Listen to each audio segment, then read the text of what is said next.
Bonjour les amis, ce matin je viens vous parler à vous les investisseurs, les débutants qui sont des investisseurs dans le domaine de la blanchisserie, ceux qui sont des amateurs, ceux qui connaissent pas le domaine de la blanchisserie. Aujourd'hui, je vais vous parler de ce que vous avez besoin pour ouvrir votre propre pressing. Moi, ici, c'est Pascal Adjevi, le responsable de Osana Pressing. Ce matin, on va parler de ce qu'on a besoin pour ouvrir un pressing. Tout d'abord, si vous êtes un débutant dans le domaine, tout d'abord, vous avez besoin d'abord le local, l'emplacement que vous voulez, l'endroit où vous voulez exercer votre activité. Le local, vous avez besoin de la machine à laver. Je précise que les machines, il y a des semi-industriels et il y a l'industriel. Ces deux machines, semi-industrielles, je précise que ce sont des machines monophasées qui coûtent moins de consommation. Donc c'est des machines qui ont une capacité limitée. Mais les machines industrielles, c'est des machines qui ont une grosse consommation en électricité et qui utilisent l'électricité de triphasée et qui ont une grande capacité de traitement, de vêtements. Donc, vous avez besoin, ça dépend de la capacité que vous voulez traiter. N'allez pas pour acheter des grandes capacités alors que vous avez besoin de petites capacités.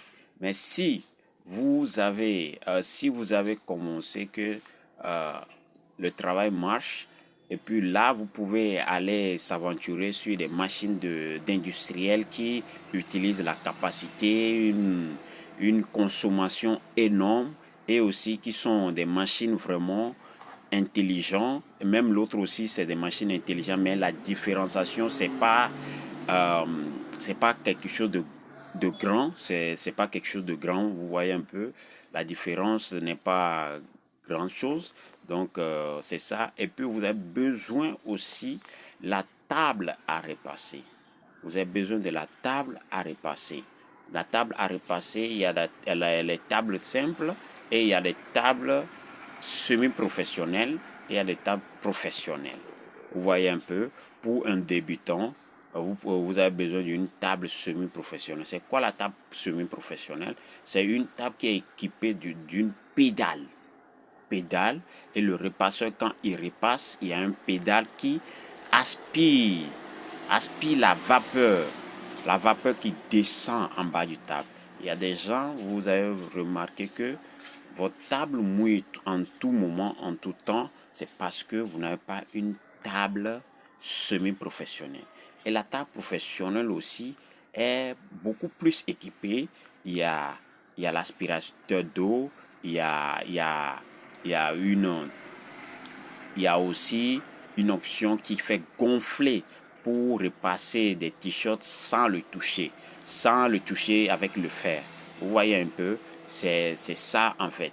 Et qui est équipé d'une lampe d'éclairage pour mieux voir les tissus en des moindres détails, quelles sont des taches qui pointuent dans le tissu, ou bien quels sont si le tissu est abîmé, pour voir beaucoup en détail le tissu. Donc c'est ça, comme ça les tables professionnelles sont équipées et les tables professionnelles sont branchées directement au niveau du robinet ou bien au niveau d'une source d'eau qui a une capacité de 10 à 20 litres qui dure un peu, qui dure pendant 2 3 4 heures de temps de repassage. Vous voyez un peu, ça c'est la table de repassage professionnel. Vous avez besoin aussi le comptoir là où là où quand les clients viennent, déposent les habits et en les triant et vous recevez ces habits en les marquant dans une facture ou bien dans une machine. Si vous avez le logiciel de gestion pour votre entreprise, vous avez besoin de comptoirs pour là où les clients vont venir déposer les habits. Et vous avez besoin aussi de facturer ou bien des machines où il y a des logiciels de gestion pour inclure le nom de chaque client dans la facturette ou bien dans la machine de gestion. Vous voyez un peu, c'est ça. Vous avez besoin aussi d'un standard. C'est quoi un standard? Un standard, c'est quelque chose où on allonge pour accrocher les habits qui sont sur des cintres. Vous voyez un peu les habits qui sont sur des cintres, on les accroche là-dessus. Il y a des standards qui sont sur un niveau et il y a certains qui sont sur 2 niveaux. Vous voyez un peu, vous accrochez les habits superposés. C'est ça. Vous avez aussi besoin d'une installation pour ces machines. Il va falloir que vous contactez les professionnels pour que les professionnels étudient aussi les fils courants qui vont passer pour pouvoir installer votre machine. Vous avez besoin aussi le pompe d'eau, le suppresseur pour pouvoir alimenter bien votre machine à une capacité de l'eau suffisante.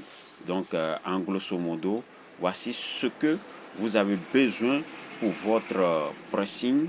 Déjà, si vous avez tout ça là, déjà, vous pouvez dire que votre pressing peut être en marche. N'oubliez pas une toute petite précision. Si vous-même, vous n'êtes pas compétent dans le domaine, vous devez chercher quelqu'un qui est compétent dans ce domaine. Vous devez le chercher et puis l'embaucher. Ou bien, moi-même, je forme des gens. On va vous former pour vous donner les éléments nécessaires pour comprendre comment les choses se passent dans le pressing. Merci beaucoup. Vous êtes sur ma page Adjewi Kokou Pascal. C'est le plaisir de partager mes expériences avec vous. Merci beaucoup.